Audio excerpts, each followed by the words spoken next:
rubros. El gobierno decidió desregular, decidió también el aumento del dólar. Bueno, todo está teniendo distintas consecuencias. Escucho por ahí que, bueno, se frenó el alza tan grande que hubo en los días previos. No sé si vos estás registrando lo mismo y qué perspectiva ves para los precios para los próximos días. Mirá, evidentemente es una política de gobierno la que se está llevando adelante. Creo que si lo medimos un poco más estructuralmente, es el intento más fuerte, inclusive superior de los 90, al de los 90, de colocar al mercado, le hace los grandes agentes económicos, como asignadores de recursos en la economía argentina.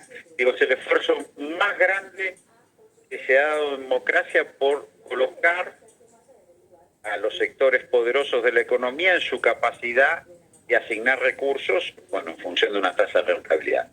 En ese marco, el gobierno nacional, conforme a su programa, necesita producir una aceleración fuerte de precios para cerrar la brecha fiscal, porque evidentemente, en tanto y en cuanto vos tenés una recaudación que está atada a precios, como el IVA, y unas erogaciones que van a depender de negociaciones paritarias, de recortes y demás, lo que vas logrando en un proceso inflacionario es que el gasto público vaya por debajo del nivel de inflación, en tanto que los ingresos, a medida que los sostengas, bueno, te vayan cerrando la brecha fiscal.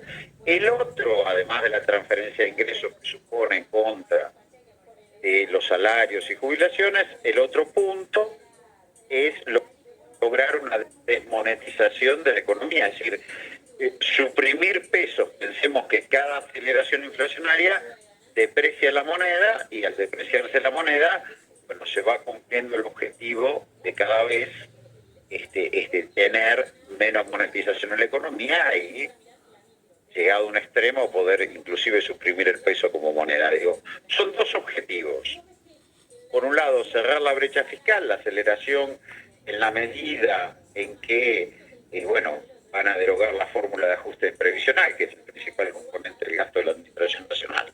En la medida que vos suprimís la inversión social, suprimís la inversión pública, si lográs mantener acelerado con los precios un nivel de recaudación de IVA interesante, vas cerrando la brecha fiscal, pero a la vez vas desmonetizando la economía en el orden macro. En el orden micro lo que vas logrando, obviamente, es una acumulación de ganancias monopolistas. Pensemos que la oferta de alimentos depende de monopolios, y esos monopolios son fijadores de precios si es que el Estado no actúa, y bueno, te va definiendo, por supuesto, posicionamientos de mercado y transferencia de recursos. Y eso puede provocar, porque claro, se trata de monopolios o oligopolios, ¿no? En la venta de alimentos. Y esta recesión o licuación que vos decís buscada desde el gobierno, ¿puede en algún momento que se frene la suba de precios o estos monopolios que existen en el ámbito de alimentos van a seguir procurando aumentar? A ver, dos cosas. Primero, una respuesta que me quedó inconclusa, yo también no la respondí.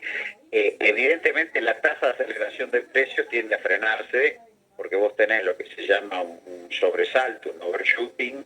Bueno, se alcanza un nivel y después la tasa que viene después de ese nivel del 25 de inflación seguramente va a ser menor. En la medida que vos no convalidás ese aumento de precios con emisión monetaria o restringís todo lo que podés, vas a ir teniendo obviamente frenos que te va a dar el nivel de actividad.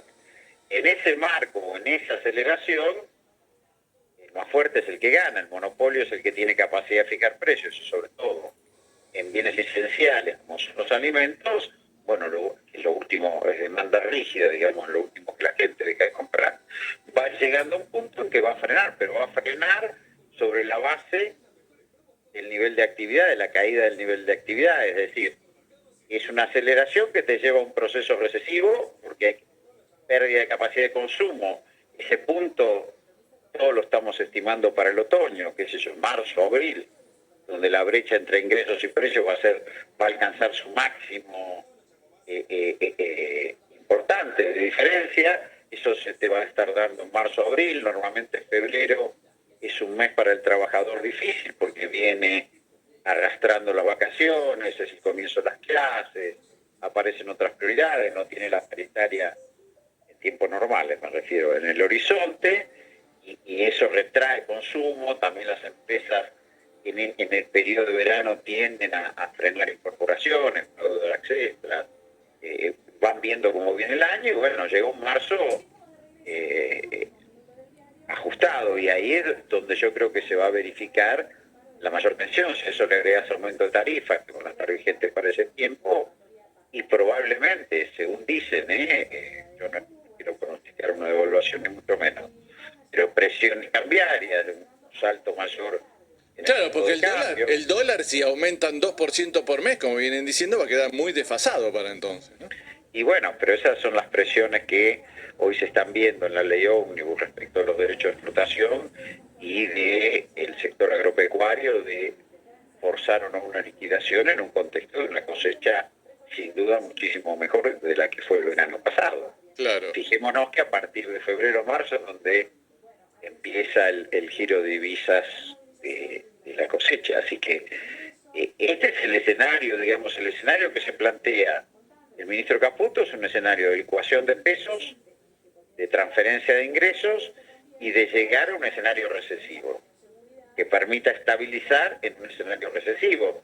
El escenario recesivo lo que te provoca, obviamente, es el aumento del desempleo. Lo que vas a tener también en el otoño es que normalmente lo que pasa con las actividades informales, que son las primeras que se retraen, cuando vos tenés un golpe de precio sobre la canasta familiar y sobre todo sobre el asalariado formal, lo primero que se retrae es el conjunto de servicios personales que rodean un asalariado formal que está en alza, digamos, digo, peluquería, empleo doméstico, arreglos domésticos en la casa, actividades extracurriculares de los chicos, todo eso se empieza a retraer.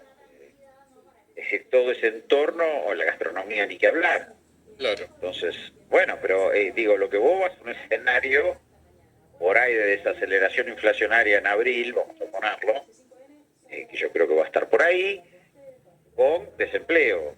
Porque lo peor, digamos, y esto es pura experiencia histórica económica, planes antiinflacionarios que se han aplicado, incluido la convertibilidad, siempre de carácter monetario, siempre han tenido éxito en la desaceleración de la inflación. Lo que no han tenido éxito es desacelerar la inflación y sostener el nivel de actividad. Recordemos que la convertibilidad tuvo 2 dígitos de desempleo a partir de 1994 y que recién se volvió un dígito en el 2006 con Néstor Kirchner. Digo, en el medio tuviste la catástrofe del 2001, que no fue una catástrofe inflacionaria, porque estaba el 1-1, fue una catástrofe de desempleo. No, aparte ocurre Cuidado, ¿no? Con eso de combatir la inflación con el desempleo. Claro, lo que ocurre habitualmente con los planes de derecha o neoliberales, esto de, bueno, al enfriar la actividad y provocar una recesión, la recaudación es menos de lo esperado, ¿no? Sí, y por después... eso meten las retenciones ahora. ¿A vos no te sorprende que un gobierno que plantea fuertes desregulaciones o retirada del Estado como asignador de recursos suba tanto? Termine levantando las retenciones? Bueno, pero ahí porque se abre una discusión más hacia futuro y sobre todo con los fondos de inversiones de quién paga la deuda. Claro. Por eso Caputo tiene la urgencia de privatizar el Banco Nación.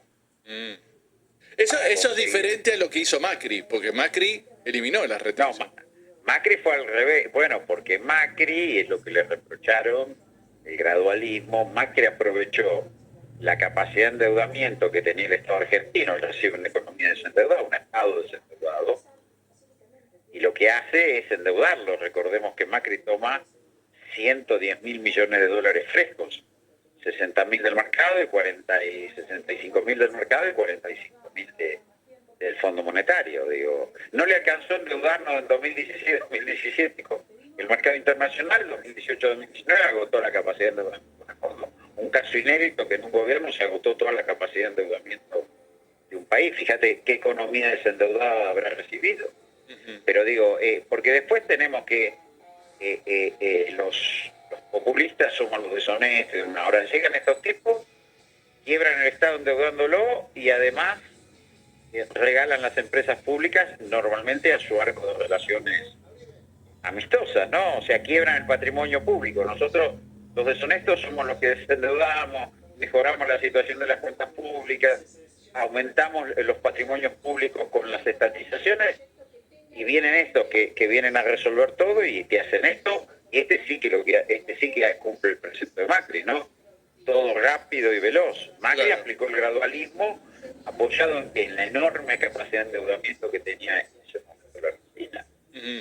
Ahora, con la eliminación de los controles de precio, con la Secretaría de Comercio, donde vos estuviste, Sí. y vos hablabas, bueno, de una concentración. Quiero aclarar que yo me fui con el 5,1 de inflación y hasta la guerra el mecanismo de acuerdo de precios y política canasta, lo quiero decir porque un funcionario, perdóname, tiene que hablar de su gestión, si no Sí. es un chanta. Digo, tengo que hablar de los resultados de mi gestión.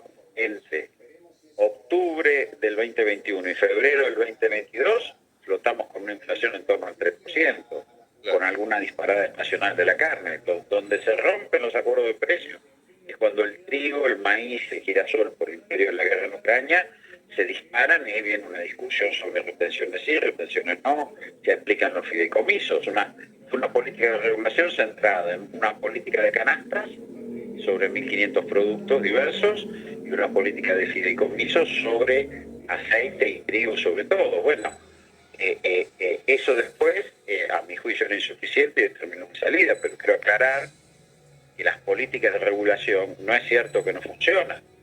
Nosotros cabalgamos con una macro desordenada, pero una macro desordenada con una inflación en torno al 3%. Entonces digo, Claro. y una mejora, y otra cosa que quiero aclarar, y le invito a todos los cifras oficiales, que vean el coeficiente de Gini, como con el congelamiento del último trimestre del 2021, la distribución del ingreso mejora de 0,44 a 0,41, hay una mejora en la distribución del ingreso. Me parece que estas discusiones también son válidas ambas. No, y aparte me parece que toda esa política